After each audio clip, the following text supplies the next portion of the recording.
What's up, you guys? Sean Ross Sapp, managing editor of Fightful.com and FightfulWrestling.com. It is February 5th. We got plenty to talk about on the way to WrestleMania, Elimination Chamber, all that good stuff, really. I am joined today by Alex Pawlowski. Alex, how are you? Good. Spent my Super Bowl Sunday out driving around doing the DoorDash delivery thing, trying to make some extra cash. Made like $200. So my God. Well, Super Bowl Sunday, my man. Exactly. A lot of Buffalo Wild Wings. That's, I mean, man, that was a hell of a game. I had a good time. I ended up turning it on just as Brady fumbled when I got home, and I was like, I caught it.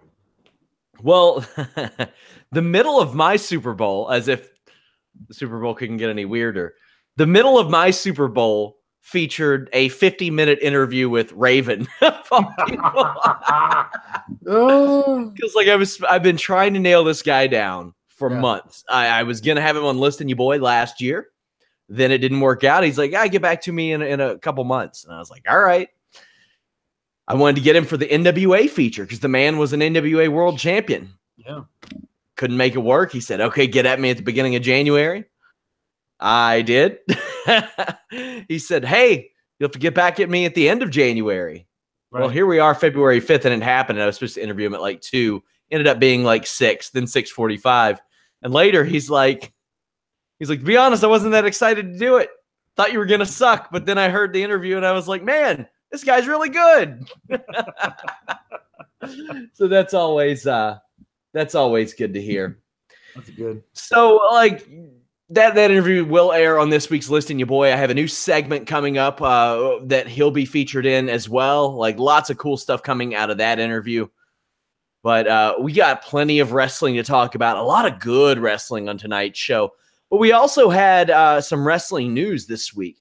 Rey Mysterio saying that he is quite possibly going to sign with WWE. Now, I know the point of contention that I've been talking, or that I've heard about, is that Rey doesn't want to sign a contract, like a full-time contract. WWE does want him to. You would figure they would have learned by now. Like, take what you can get. If you can get him to work some live events, go ahead and do it. But what are your thoughts on this? I thought he looked incredible at the Rumble. Was he 43? He's in great shape, but he's, we've seen what a full-time WWE schedule does to him. Like everyone said, there's no way he can ever come back. Oh, if anybody saw the injury report from Raw that I tweeted out today, and an active list, which we mentioned on the damn page, because people were quick to point out that Maurice isn't injured due to pregnancy. And I'm thinking, hey, you know who got her pregnant, right? Yeah, true. It's the Raw roster's been hit really hard, and they could use a guy like Rey Mysterio popping up there, splitting some time, getting some eyeballs on 205 Live here and there. That's the thing, is he wouldn't need, I don't think he needs to be at every damn house show. He can do the big ones, and then he can do, Raw or 205 Live. He can do one or the other. He's a big enough name and a guy who's been around the block long enough that that should be enough for WWE to get him back in, because it's going to get eyes on wherever, and whichever one he's going to do, either Raw or 205 Live, you promote the hell out of it over the weekend leading up to it, and people will tune in because he's a guy everyone remembers. I mean, this guy was tearing down the house with Eddie Guerrero 20 years ago at Halloween Havoc. That spot where he did the backflip DDT is still one of my favorite of all time. All time. And he looked just like he did back then. It was nothing short of miraculous type of shape that he's in.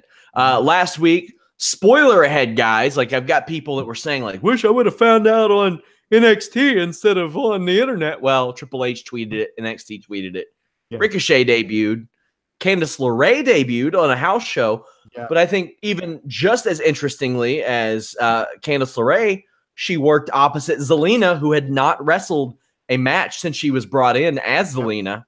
Yeah. That's good. I like that they're doing that. NXT shows, I've said this before on Listing You Boy, a Raw or a SmackDown comes to Cincinnati, it is about 50-50 that I'll go.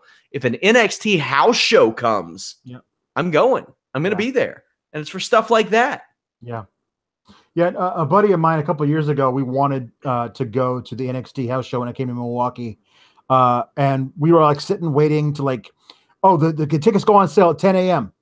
Okay. We were working together, and the meeting went long. So we got back to our cubicles at like 10:07. Tickets already sold out. And it was at that particular one that Kevin Owens showed up when he was already in the main roster and did a promo to Sami Zayn. And we're like, we could have been there. We would have loved it. Unfortunately, the last one I went to was Tommaso Ciampa tearing his ACL 2 days before TakeOver. My God. Yeah. My God. Also, big Ring of Honor news. Cody versus Kenny Omega announced for Supercard of Honor. Wow. On Being the Elite, which is always integrated into this show. So that's the same night as TakeOver. However, I think that they run a little bit later. Yeah. If that is on their streaming service, I'm going to have a real conundrum as to whether or not when I go live, not to mention there's a UFC pay-per-view that night, a big one. That is going to be the craziest night. I might have to put two teams together to handle all that. That's going to be absolutely psychotic. Why wouldn't you? I mean, I guess you're doing it because you're doing it. Why wouldn't you run Supercard of Honor opposite the Hall of Fame inductions? Yes. You know what I mean? Why wouldn't you do that? Because, I mean, listen, if I'm a super fan who's going to New Orleans and I have to choose between NXT TakeOver New Orleans and Kenny versus Cody at Supercard of Honor, I'm really upset I got to choose. It's a tough one, yeah. You know? Also, before we get into Raw news, Jeremy Borash to WWE. I heard a lot about this, and a lot of it's in my Fightful Wrestling Weekly last week. I broke some exclusive news on it. The Hardys had pushed for him to get in the company last year. There are many in Impact that were surprised that he left, but also upset that he left with no notice. But, I mean, if that guy's leaving with no notice after 16 years, I get the feeling he's probably got a pretty good reason. The entire roster being turned over in 12 months. Yeah. Save maybe 3 people. Damn. Yep. No, I will say cautiously optimistic about his being on WWE, allowing the fully unleashing of the broken Matt thing, because I know he was behind a lot of that stuff. But I hear that they're using him a lot down in NXT, which is great, because really that NXT has become the place for me to turn to for extremely high quality, not only matches, but the storytelling down there. I feel like they're taking their time and allowing for long form storytelling that just doesn't exist up on the main roster. We'll try this thing. Oh, that didn't get over super fast, so we're going to give up on that and move you to something else.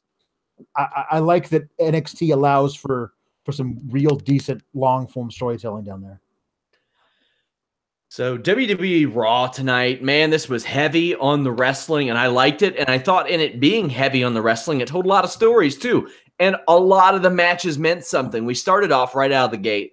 Elimination Chamber qualifier, Roman Reigns defeated Bray Wyatt.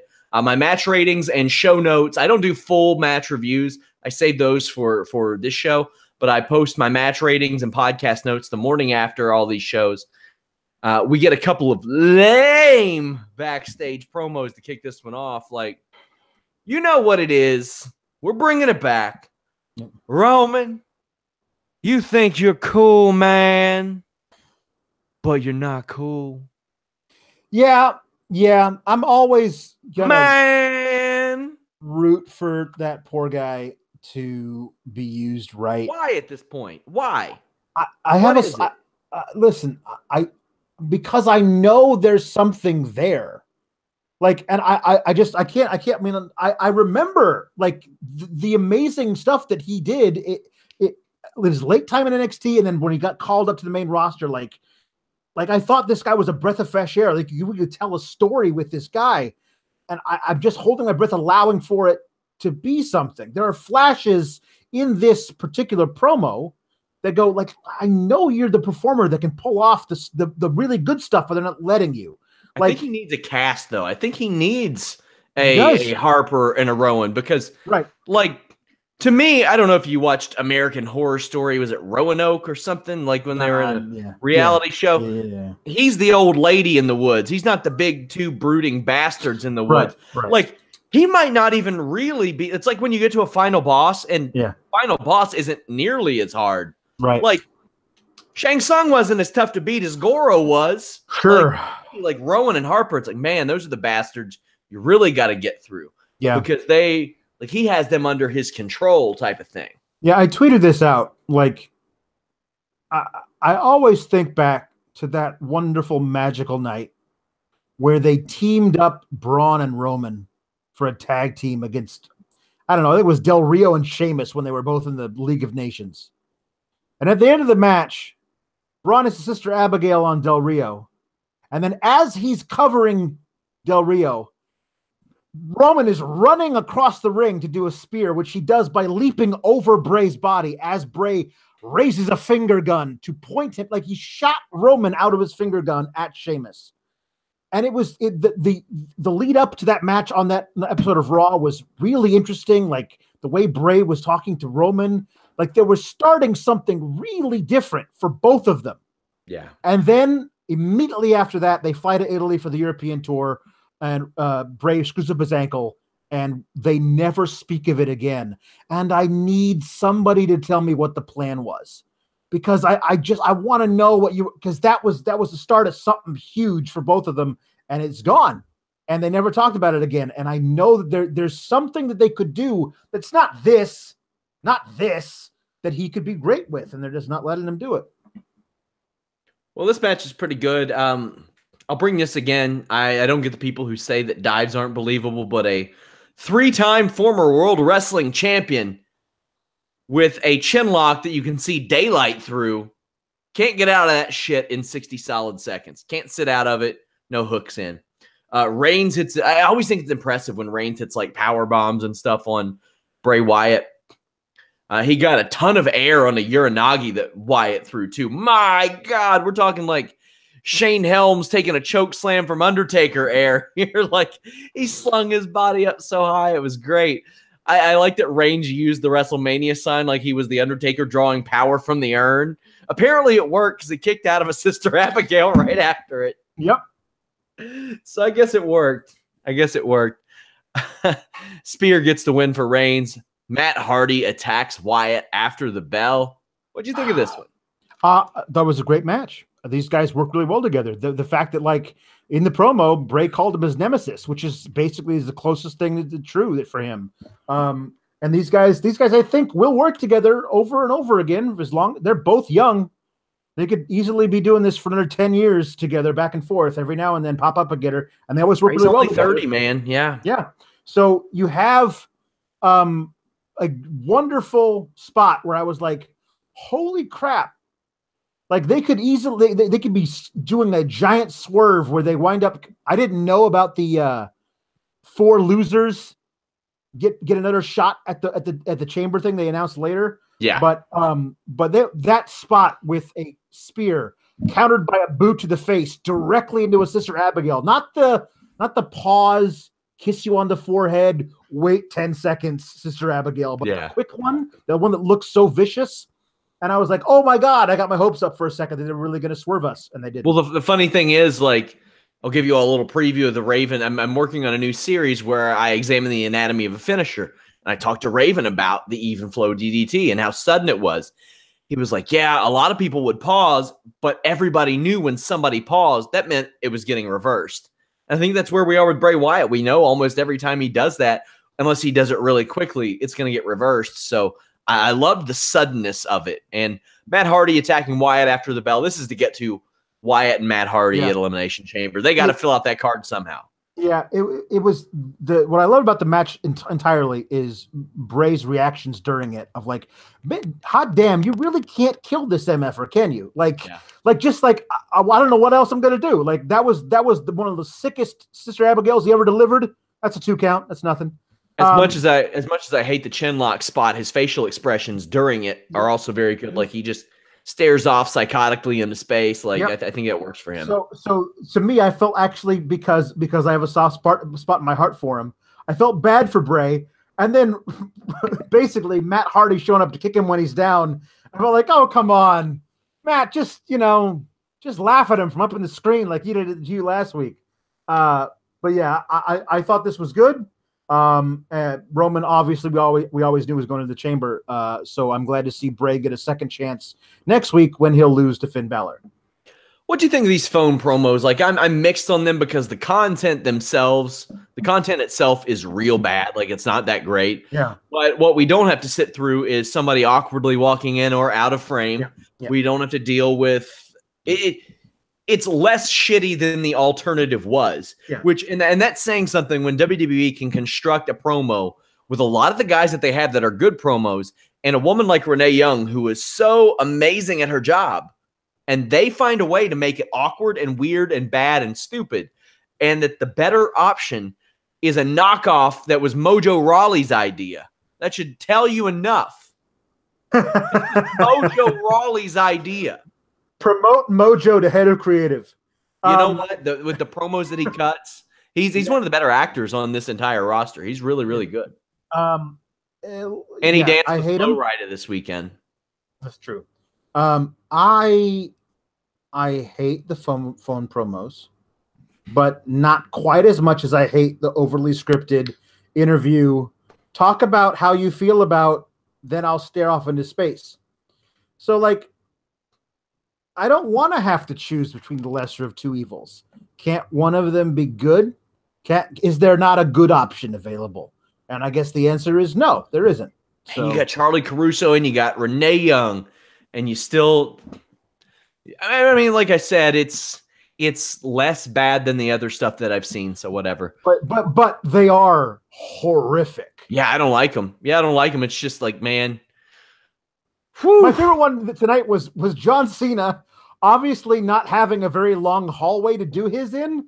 So he walks forward talking to the camera and then walks backward talking to the camera. Just like, oh, John, you magnificent bastard. Rollins and Jordan are backstage. Rollins checks on Jordan. They show a little unity. Then we see Sasha and Bayley backstage. Now, I want to say that I thought that the first, 80% of this was really crappy and awkward. And then Bayley fired off a line. Like, Sasha's saying, I'm not going to give up my tips on how to beat Asuka. And it was just this weird, awkward, bad exchange. And Sasha kind of took a little jab at her. Bayley said, well, I know I can beat you. And you could hear the crowd outside. Whenever there's a nice little burn, then it works. And this worked. And it was the first time they referenced the elimination from the Royal Rumble. Glad they did that. So there was a lot good done in this. I just thought the delivery that they gave these two women was a little rough. But at the end, you saw a Bayley coming out before her match. It set the stage for her Asuka match because she had a reason to be a little pissed off. She had a reason to be a little more aggressive. And I thought that played very well. And I really hope we get it. I really hope we get this. Man, if we don't get it after this, like what we're never going to get it. It is a WrestleMania match without a title. And that is not something with the absolute trash that they've given women for creative. Yeah. That's not easy to do, Alex. Yeah, no, it's absolutely true. It's ready made. Like this is the best stuff these women have done in their careers has been against each other. So it is kind of, and it's fun to watch them be best friends because they're actually best friends. But come on, ladies, let's go. Let's see you go against each other because we want to see crazy poison ranas off the top rope. And, I want... They're only best friends because Carmella's on SmackDown. Right. That's true. I want to see in a bank statement where you're crushing her bad hand with your foot. I want to see that viciousness that these two girls bring out of each other. And that the one statement from Bayley, like, I know I can beat you. They haven't referred enough to the fact that Sasha on the main roster has had way more success than Bayley, mostly because how they presented Bayley. But up against each other in NXT, Bayley's got Sasha's number. There's a lot of cool stuff you can do with that, especially if, one of them pins the other one in Elimination Chamber, and then you get, The situation they ran into when they brought up Bayley is they wanted to portray her as this underdog, but she beat everybody in NXT except for Asuka. Right. She'd beaten everybody. Now, I want to say, unfortunately, now for the past 2 years, they've beaten her so much that if I were them, I would run with that. I would say, hey, she beat everybody in NXT, but she hasn't really been beating anybody since that first title run. She's had trouble. She might not be what she once was. Maybe she peaked early, type of thing. Our cohort, Jeff Hawkins, told a story about being at the Royal Rumble where he talked to I think this teenage girl who was a friend of theirs or whatever, friend of a friend, and said that I used to be into Bayley, used to have her shirt, but she loses all the time. So, like, that's the whole thing is that if you're actually trying to sell this to kids, like, a kid doesn't want to be walking around with a loser's shirt on because they don't want to seem like a loser themselves. So that's not how you build these people that you. Asuka's hugely over. Yeah. Why? Because she wins all the time.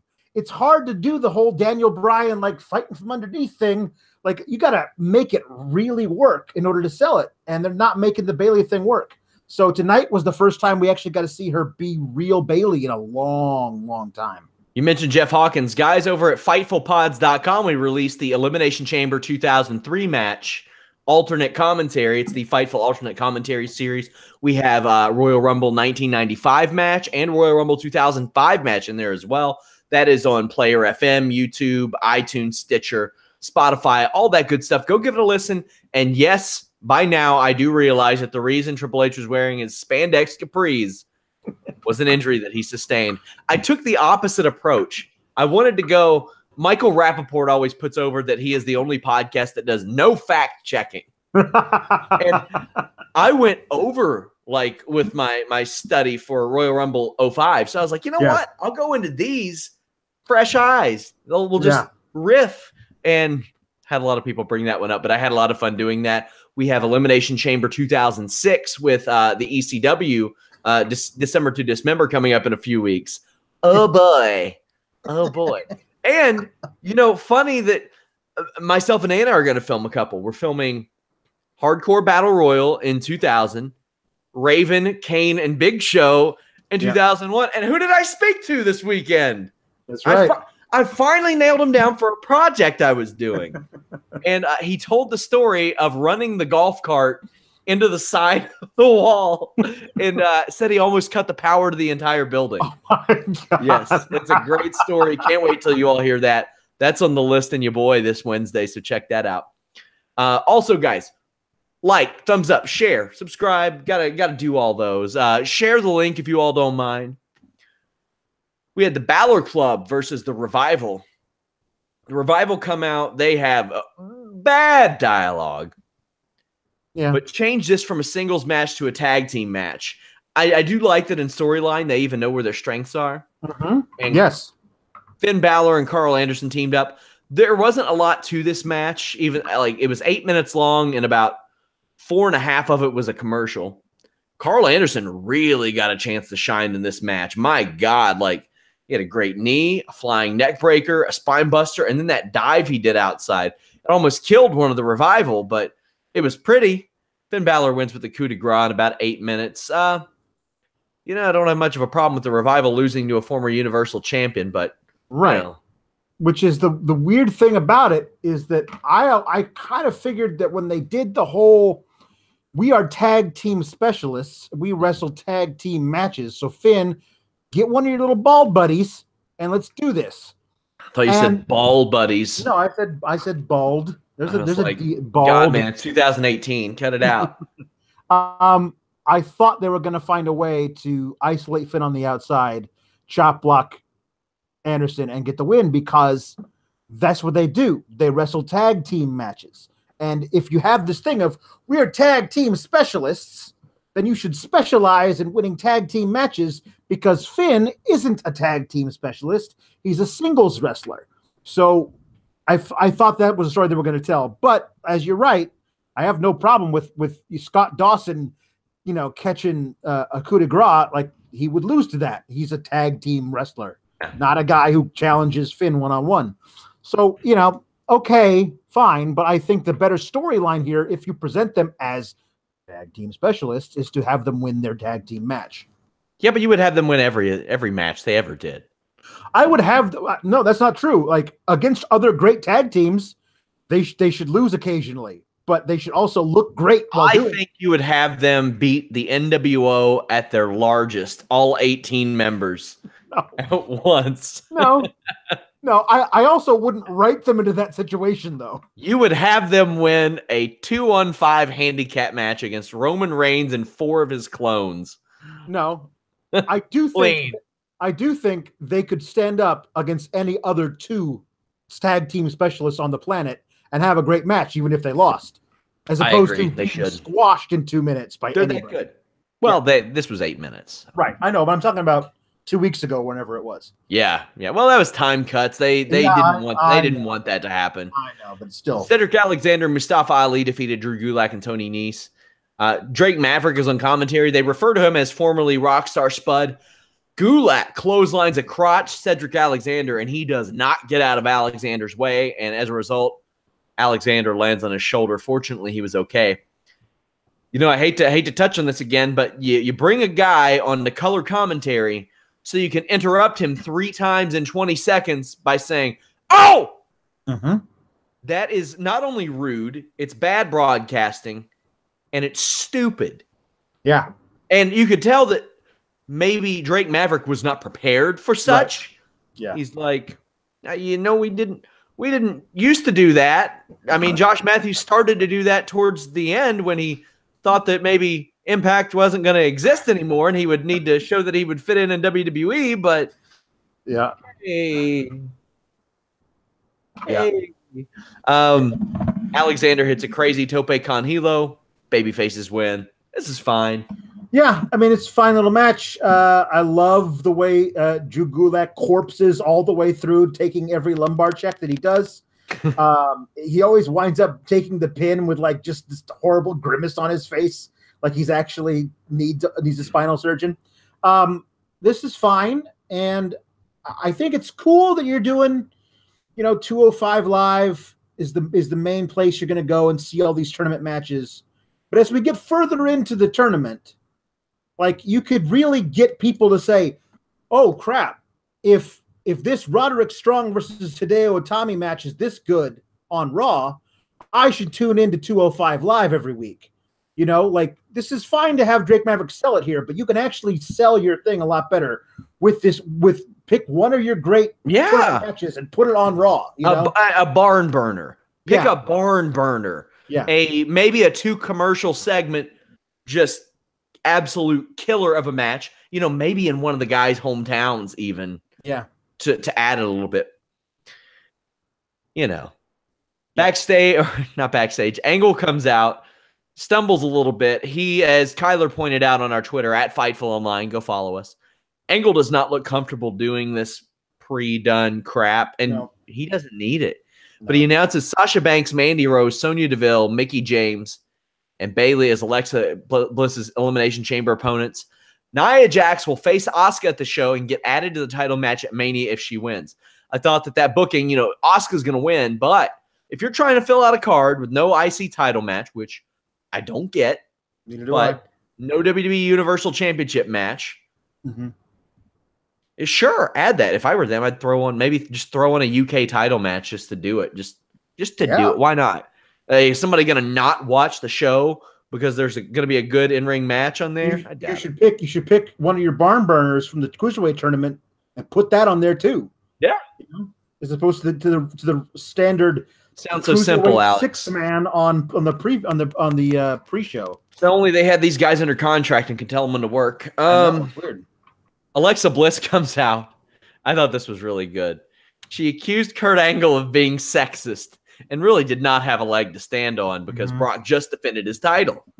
Had he not defended his title, then it would make a little more sense because, as Angle pointed out, she hasn't defended hers since October. Right. By the time the end of February rolls around, it's going to be 4 months later. Now, here's my real question about this. Do you think this was from the mind of somebody who's like, the sexism thing is overblown? Or do you think that they did it trying to be clever? Because, I mean, it did come off very clever, and Alexa Bliss played it off perfectly. She played it off like she was like, you know what, I got what I want, but I can take advantage of what everybody else wants too. Right. If this was a different company, I might be more in line to think what you're thinking, but I think that they think the sexism talk is overblown. And I think that this came off really tone deaf and bad to me. Like it came off as like the like, oh, all these feminists coming out and crying sexism about everything. It's like, you can't even be a guy anymore. Like it came off as being one of those people writing this segment. And that's not a good look. Now, Alexa Bliss delivered it well, but I still don't like the sentiment of her coming out and using, like, falsely accusing people of sexism is. Well, I mean, you know, we do have those viewers and those people that will chime in and be like, back in the day. Oh, okay. So last week I'm talking to Brian Rose, and Brian's like, hey, we do our fight size updates. And what those fight size updates are, for those of you who aren't familiar with the inner workings of the site, I don't want us posting 7 or 8 100-word articles in a row. I think that's a waste of our viewers' time, a waste of our readers' time. So we compile that stuff into what we call fight size updates. It makes it easier for you all. Our viewers like it a lot more. Well, he told me, hey, I'm going to throw this USA Network deal where they are allowing the F word to fly on some of their shows in the fight size. And I said, oh, no. Oh, no, you don't. I said, we do a full article on that and watch the reaction. And about, 400 retweets later, and I would say at least 100 people in my mentions just egregiously saying fuck over and over again. Just over and over again. There are people who crave that just for the sake of craving it.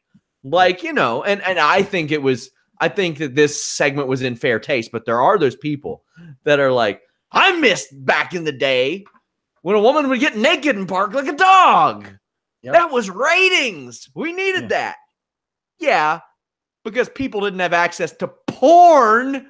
Yeah. At the click of a button. So prevalent back then. If people want to see women with other clothes on, Monday Night Raw is not like the first, well, let me turn on my TV or my PS View. Let me turn on old 242. Let's wait for that segment. When's it going to happen? That's just not the way it works. Yeah. But there are still people who think like that. It's very unusual. And to me, it ain't a tough one to figure out why that stuff doesn't necessarily fly anymore. But this segment, I loved. I thought Alexa Bliss did awesome. Yeah, she was great. She sold it really well. She did have a point, though. It's like, I don't make the matches. Yeah, you know? If I'm WWE, I wouldn't have told her to say that. But it's absolutely true. Like, it is true. It's 100% true. She has not had. She could have defended her championship on Raw at any point. Put her in a squash match against somebody. I don't know. Like, do something. But they didn't do anything. They just had her come out and so that's whatever. And Charlotte hasn't for 2 months either. Right, exactly. But the only person who has to obey the 30-day rule is Naomi. Yeah. That's it. Hey, that's weird because she was back 6 weeks later. Yeah. 6 weeks later, she was back. So the one thing about this that was odd to me is the whole idea of the stipulation for Nia and Asuka. Asuka hasn't explicitly chosen that she's going to go after Alexa's title yet, has she? I don't think so. Or you mean Alexa's title? Yeah. Well, here's the thing. I mean, maybe Kurt could say, well, no matter what the case, if Nia wins, then maybe it could be set up to where she could face the other one. I don't know. And exactly, she ain't winning. No, she's not. I get it. That's the whole thing. It's a major gap. It's a match that they're going to have that's going to be fun to watch. That is an insult to all of our intelligence. Unless they fix it. They have time. They have time to fix it, but all they need is for Asuka to say, I am facing the Raw Women's Champion, and then it becomes an actual thing. Well, they'll wait after the Elimination Chamber to do that. Right. But I still maintain the best match available is Asuka versus Charlotte. I would agree. That is a big match, in my opinion. I'll tell you something that didn't insult my intelligence, this Asuka Bayley match, because hot dog, it was good. I love their forearm spot where Asuka fell off the top rope. Graves taking a veiled shot at Booker T. We will talk about that right after the match. WWE used the hard cam for Asuka's running ass to the apron, which I think is the right one. Then Bayley ran Asuka into the barricade before the commercial. That was good stuff. and then Bayley came back, hit a Saito suplex. Asuka starts kicking her. Bayley moved out of the way of a missile drop kick. I have missed high-level, important match Bayley, and that's what we got here. She rose to the occasion. She flew off the apron, but hit a knee of Asuka. Asuka threatened with her finish, and Bayley almost pinned her, which I thought Coach sold pretty damn well. He was like, that wasn't a 3. I thought that was a 3. Like, I thought Coach did great there. Flying armbar made Bayley tap. I enjoyed that a lot, and I love them establishing that flying armbar more and more and more and more, because I want to see a legitimate, like a shoot work grappling exchange in and out of armbars with Asuka and Ronda Rousey so goddamn bad that I am about to pour this entire jug over my head to keep myself calm over it, like just to cool myself off. This match was really good. This was Bayley showing that she's just as good in the ring as she ever has been, and Asuka showing that she deserves every bit of what she's getting. I love this. This was every bit as good, if not better, than their matches in NXT. I'm trying to think of a better Bayley match on the main roster. I mean, I don't know. Nothing jumps out. Her title match, victory. I'm trying to think. She beat Charlotte, but I don't know if it was good. Like, this was great. This was Bayley really showing that she had learned a bunch of stuff since she lost to Asuka. Like her reversing the chicken wing into a pin that almost caught her. Almost caught her.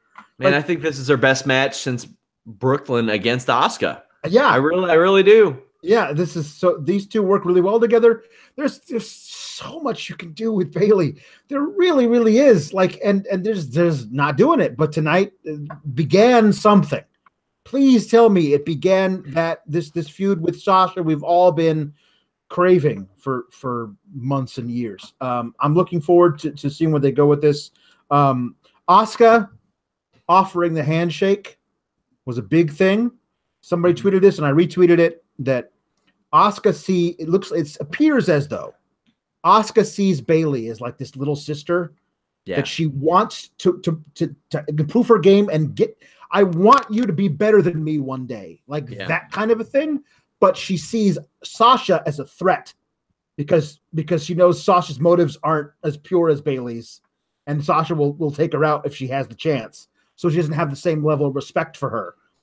That's a very subtle but real difference in the way that she views these two women, and it came across in the two matches into subsequent weeks. I really like that.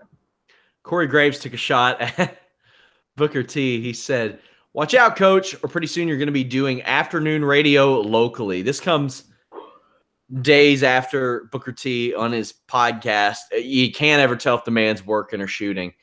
Basically saying that Corey Graves cost him his job because WWE is afraid of what he would do to Corey Graves, and that maybe he'll catch him outside of WWE one day. Now, I mean, Corey Graves has said nothing but positive things about Booker in media recently, but Corey Graves and Booker T in a war of words is, especially if it's Corey Graves against Booker T, who isn't controlled by WWE and what he can say, Booker T. Oh my God, that might be feud of the year. Yeah, without a punch being thrown. That is my shucky ducky quack quack feud of the year. Yes, how appropriate! I can't wait to see how this unfolds. Apollo Crews was beaten by The Miz. This match kicked ass too, man. Yeah. Apollo Crews. If this was Bayley's best match, this might have been Apollo's best match too, or one of them. Before this, Miz takes credit for Raw 25's ratings, which is just perfect. Just perfect. He's out with Bo Dallas, not with Curtis Axel. Corey Graves says that he's auditioning for a part as an extra. The match starts during a commercial, and it comes back to see what looks like Apollo Crews trying to blow up The Miz with pins. Like, I mean, just every 2 seconds, he's like, pin. He has just a beautiful spinning back elbow and a drop kick and a press slam. Then the coach bitches about a standing moonsault that The Miz throws knees on. Do you think this is a WWE directive from the coach, or do you think it's just his curmudgeonly nature shining through, because Corey Graves goes at him on commentary about this over and over again. Right. I mean, I don't think there's anything wrong with him being the guy who's like, you know, Gulak on the commentary desk. You know what I mean? Who's like, no flips. Stop flipping. Stop doing all these unnecessary things. Like, that's fine. That can be your persona. Okay. I mean, I don't know if it's a directive, but it would seem weird for it to be a directive when you have a 205 live. Yeah. Yeah, it does. Well, maybe it's like, damn it, just leave the flips to the little guys. You know, like maybe that's it. That used to be a directive. That used to all be the time among big guys.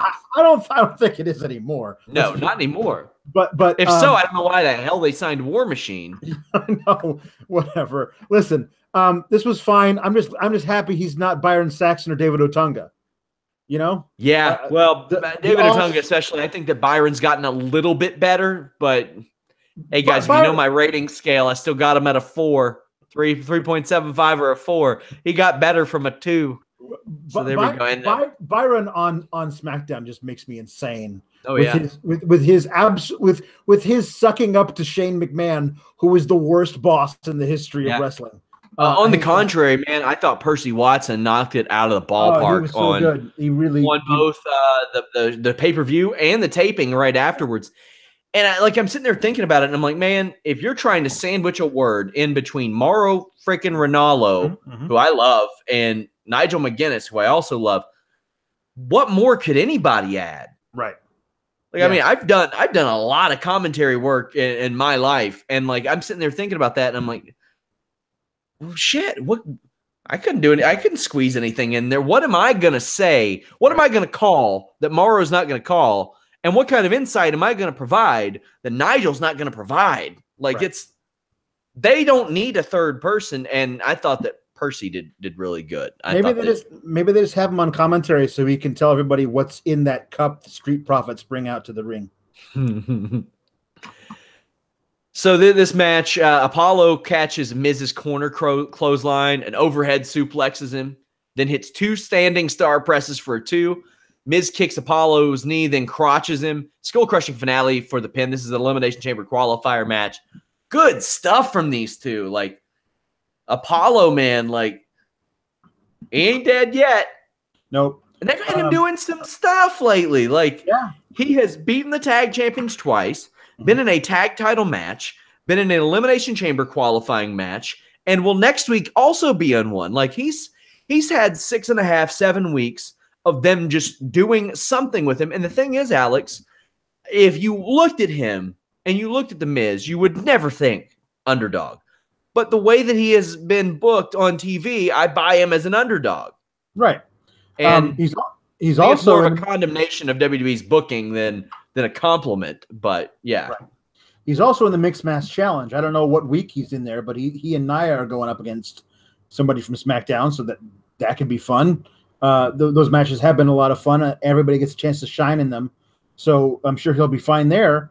I was watching this and I was hearkening back to, I think 2 SummerSlams ago, The Miz and Apollo had this awful pay-per-view match. Just terrible. There was no heat to it. Nothing happened. And this match tonight was approximately 11 billion times better than that match. This was so great that it's impossible for me to think those were the same 2 guys. And I think Apollo he and Dana Brooke are the worst 2 call-ups from NXT in history. Dana Brooke was just not. They called her up to go up with Riot Squad are giving them a run for their money. I will say yes. Yeah, because of how they're being used. I think that Ruby Riott absolutely belongs on the main roster talent-wise and absolutely work with those girls, sure. But they're not letting her. And the other 2 are just drowning up there. But Apollo, when he got called up, I honestly felt like he was going to be a foil for Samoa Joe when Samoa Joe got the title. There was going to be that baby face they were going to build up and be the Black John Cena down there, and nope. and they brought him up and didn't have anything to do for him. There was like, he's athletic, he'll get over. But yeah, but you didn't let him do anything. So I'm so happy now that he's actually got something, even if that something is coming out with Titus O'Neil in a vest and Dana Brooke cosplaying as Miss Hancock with her clipboard. Somebody's got to snap me a photo of the doodles that she's making on that clipboard, because I know she's not actually writing down real statistics. But yeah, I like that gimmick. I think it works for both of them. I'm happy to see what he does next week in the Fatal 4-Way second chance match that Finn Balor will win. I think that's going to be an awesome match. I think it's going to be great. Before the Raw Tag Team Championship match, Jason Jordan and Kurt Angle tell Seth Rollins he can't compete tonight. Rollins is upset, but Kurt Angle says it's legitimate. Roman Reigns shows up. Angle gives his blessing. Early on this was just great. We're like, I was doing some neck bridges and now I can't wrestle anymore. I was like, that's going to be your thing? That's how you broke your neck and you're going to be out for months or whatever there's. Okay, so I want to say this. WWE doesn't know exactly what's going on yet. I've had people all day in my inbox. Is Jason Jordan out for a year? Is he out for a year? They don't know yet. He doesn't want to have surgery, ideally. He's been having grip issues, some finger issues. If he has surgery, yes, he will be out that long. Right. However, they would very much like to avoid that. I did a news update on our YouTube, youtube.com/Fightful, where I talked about it. It could be anything like his neck injuries could be anything from 2 bulging discs pressing down on the nerve that runs down his arm to a broken neck. It could be any of that. Yep. Rollins showed some great athleticism early. I thought it was great. They had like Iowa's own shirts for him. That was kind of cool. His suicide dive was so slow you could tell he was going to be caught though. Reigns gets sent in the barricade as we go to commercial. This crowd was so hot waiting for Rollins to be tagged in. Yeah. In his home state. He had one hell of a hot tag. My God, a guillotine leg drop, springboard clothesline, sling blade, suicide dive that sent Cesaro into the crowd. Yeah. On top of that, then he got a 2-1 superplex Falcon Arrow. Jason Jordan makes his way to the ringside to help Rollins up prior to this. And as this match unfolds, a ripcord knee and a super kick set up a shield bomb, but Cesaro and Sheamus try to leave. They attack Jordan, who fights back and gets them DQ'd. Backstage, we see Seth Rollins going off and saying that he wished he had hurt Jordan himself. And Angle tells Jordan to go home until he's cleared. An excellent match. I thought that just a smidge below Asuka Bayley, but if it had a finish, it may have been a little bit better. This was just match after match after match, really good. And if Jason Jordan is out for that long, man, am I going to be sad, because I have loved watching this dude just develop. Yeah, this is the thing about that injury for him. He was poised to have an incredible 2018. Like, people were legitimately did not like him, but he was playing it so well, like to like be not liked. But it's hard to do that these days. By being an affable dude. Like, he's just trying to, he's like, hey man, I'm just here trying to be cool, right? Don't we all like me? No, we don't like you, Jason. Go away. He's being a tryhard. Yes, he was. And with a vengeance. Yes. Oh, he will come back with a vengeance. Live free or try hard. He'll be running from payphone to payphone, calling Seth Rollins. Yeah.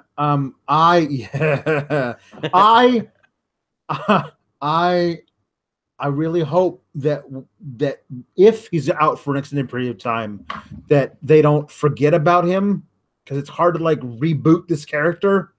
Like, he shows back up. It's like, hey, Dad, I'm clear again. It's been 8 months.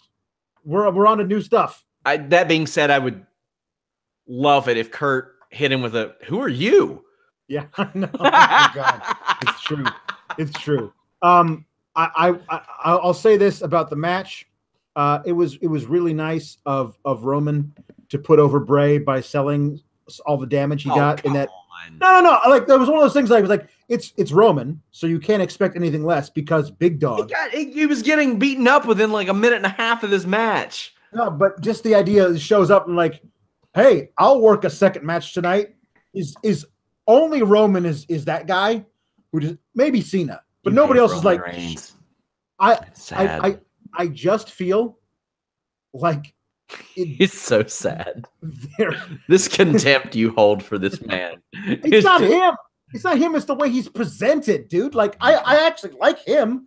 I think it's fine, but the way he's presented. I know. I didn't say right. the contempt you hold for Joe Anoa'i. I said the contempt you hold for Roman Reigns. Well, it's mostly the idea. Like, absolutely, I will take the tag belts now, and Kurt saying yes, you will.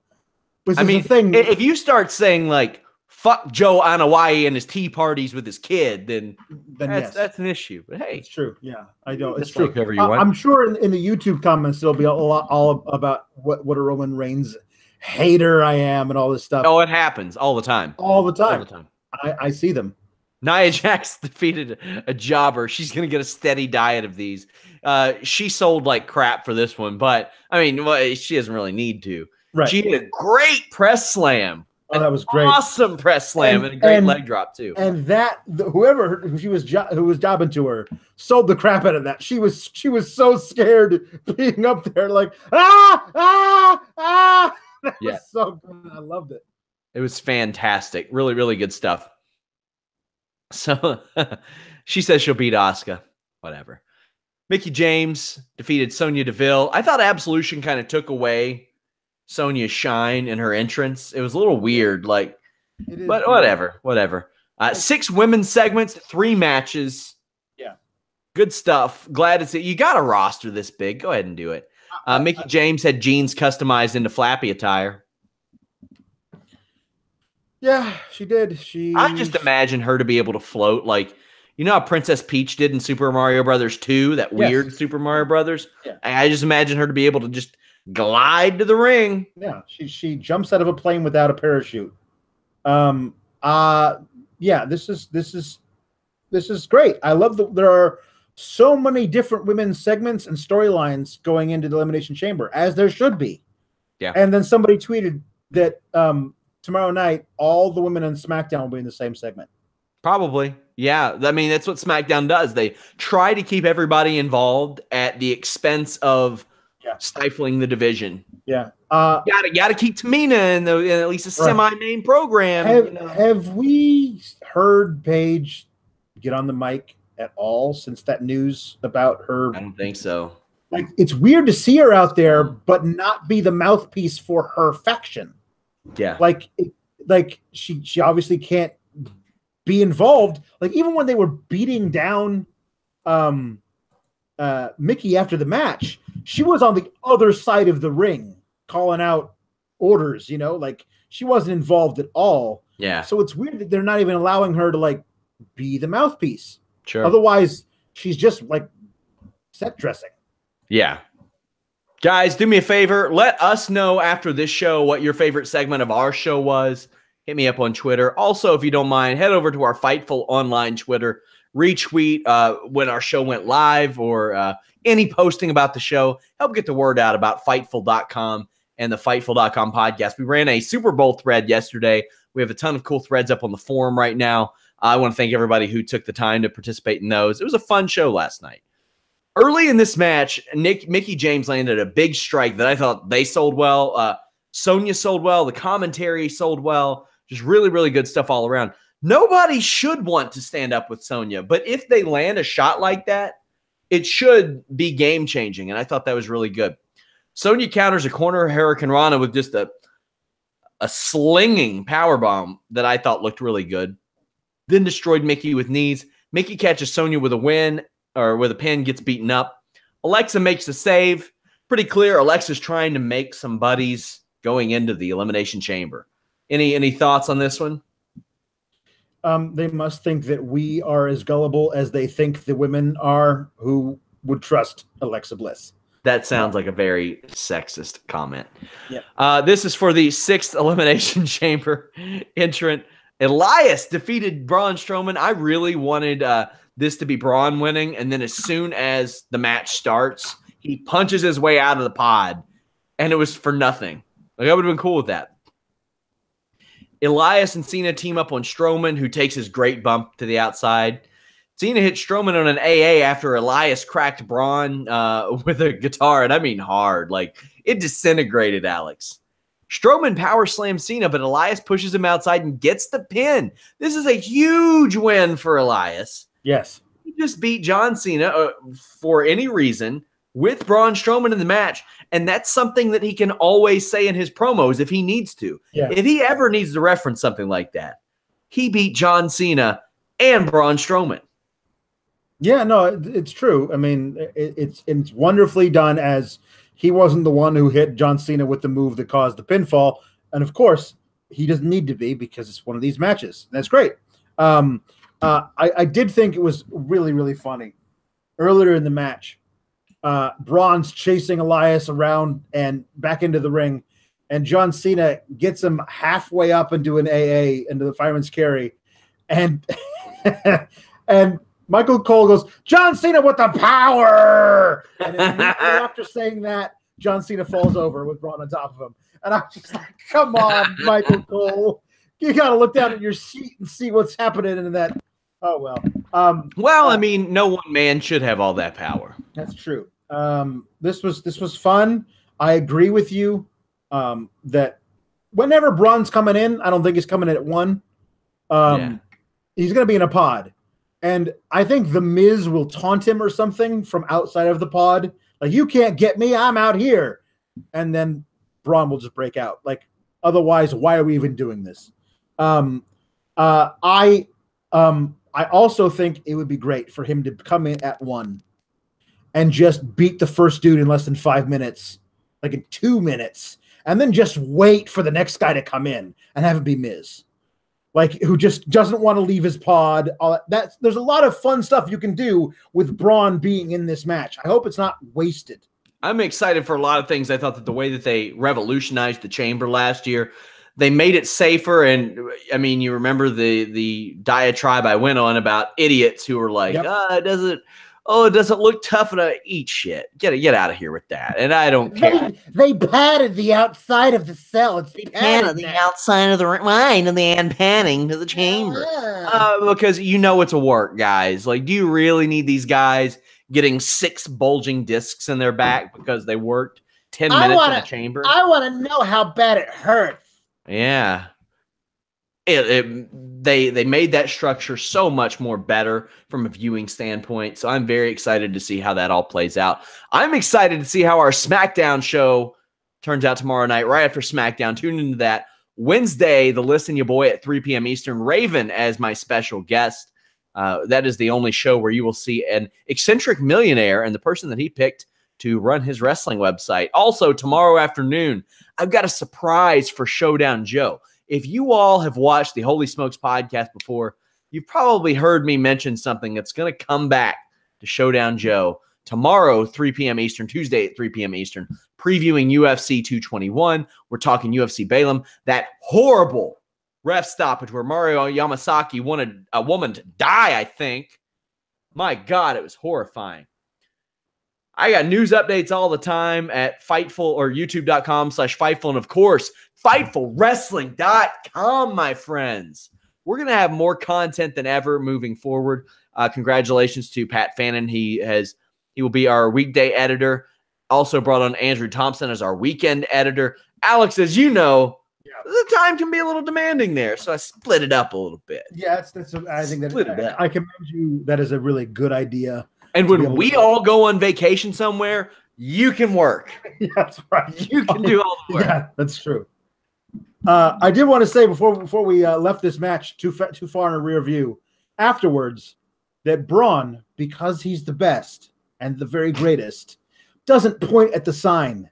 He turns to the sign, to the WrestleMania sign, and roars at it because that is better. Because that's so much better than pointing at it. And he also did the Hulk Hogan taunt to the crowd to get him to chant one more time again. Yeah, he did power slam Elias and Cena repeatedly. He obliged the crowd, which I think is a great babyface move. Oh, absolutely. He loves carnage, and the crowd loves it too. So there you go.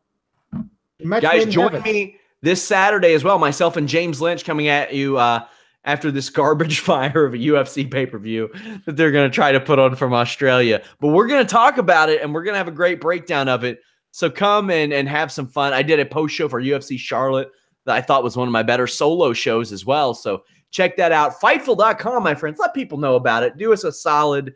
Like us, thumbs us up, and just retweet any of our stories, anything like that. I got that Fightful Wrestling Weekly that drops Friday. Thank you guys so much. I appreciate all the support. Follow Alex at Pawlowski the Fourth. Follow me at Sean Ross Sapp. Follow us at Fightful Online. Until next time, we out.